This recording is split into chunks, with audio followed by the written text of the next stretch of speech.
Hey everybody, Pastor Ben. Just wanted to come and give you a quick word of encouragement here. Um, these are just really difficult times, and I am sitting here at the office almost just dumbfounded about what to do and what to say, and um, I just continually find myself questioning everything, what to do, um, and even lamenting, trying to figure out why this is happening, and but then I got to thinking we shouldn't be asking those questions. Now, I'm not saying that it's wrong to ask God why, or it's wrong to sometimes question why things happen. But I think it is wrong for us to have the attitude like we don't know really what's going on. Here's what I mean by that. The Bible tells us in Genesis 1 and 2 that God created a perfect world, that His world was completely perfect. There was no wrong in it whatsoever, none. Until Genesis 3 happens. God creates Adam and Eve, God creates the universe, He creates everything in it. Adam and Eve are given one command, and that is to not eat of this one specific tree, the tree of the knowledge of good and evil. And we all know the story. Of course, they do this. They end up eating of this tree, and what happens is they sever the relationship between God and man. And in fact, it's no longer there's no longer a relationship. And as you know, as we've said many times, the rest of the story is from Genesis 3:15 to Revelation 22. That's the story of what we call the story of redemption.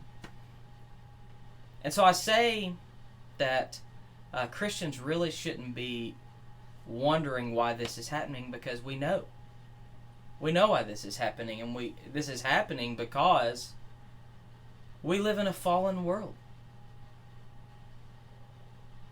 The COVID-19 pandemic is living proof that we live in a fallen world, that this world that we live in is not perfect. In fact, there's many things that you can say that are proofs of this. Pain in childbirth, the scripture says. Tripping. We walk and our equilibrium gets off, and we find ourselves face planting on the floor. It's all because we live in a fallen world. We skin our knees, we break bones, we wreck cars. And this is all because we live in a fallen world. It's what we call the curse.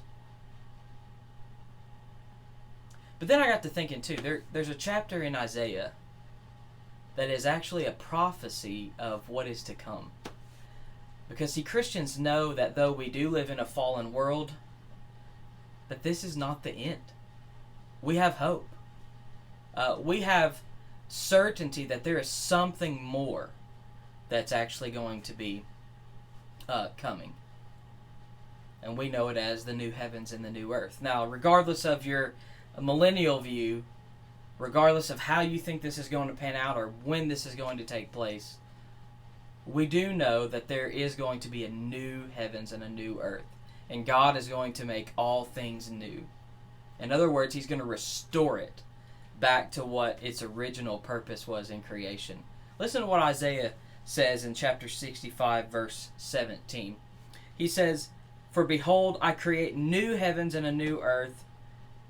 And here's what I like. "And the former things shall not be remembered or come to mind." So you know what? You can have certainty today. You can have certainty that, number one, you know why this is happening. Because we live in a fallen world. And we're fallen people. And there is a curse on this world right now. But you can have certainty because, secondly, you know that Jesus Christ, when He returns, is going to redeem this fallen world. And thirdly, you can be comforted today because you know, according to Isaiah 65, verse 17, that when this is all said and done and we're taken to heaven and we're given a glorified body and we're with Christ face to face, we're not going to remember this. In fact, it's not even going to come to our minds. None of this, none of the pain, none of the agony, none of the depression, none of the cancer, none of the sickness, none of the COVID-19 pandemic will be remembered. Take hope in that today. That you don't have to worry about this anymore. When this is all said and done, when we die or the Lord returns, we don't have to worry about this. This is comfort, friends. This is hope.